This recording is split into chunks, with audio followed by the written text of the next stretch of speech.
मुल्क भर में 21 हल्कों पर ज़िमनी इंतखाबात के गैर हतमी गैर सरकारी नताइज आने का सिलसिला जारी। पंजाब में सुन्नी इत्तेहाद काउंसिल और मुस्लिम लीग नून में कांटे का मुकाबला। चौवन नारोवाल के पोलिंग स्टेशन में नून लीग और सुन्नी इत्तेहाद काउंसिल के कारकुनान का एक दूसरे पर डंडों से हमला। सर पर चोट लग जाने से 60 साला लीगी कारकुन जान बहक। शेखुपुरा में फायरिंग से 4 अफराद जख्मी। पंजाब के दीगर शहरों में सियासी कारकुनान आमने सामने। ज़िमनी इंतखाबात में खवातीन समेत शहरियों की बड़ी तादाद में हक राय दही इस्तेमाल किया। पंजाब और बलूचिस्तान के बाज़ अजला में मोबाइल फोन और इंटरनेट सर्विस मुअत्तल। सिक्योरिटी के लिए फौज तैनात।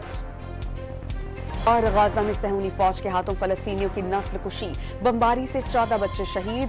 13 का ताल्लुक एक ही खानदान से था। 24 घंटे में 48 जानें ले ली। शहादतें 34,097 हो गईं।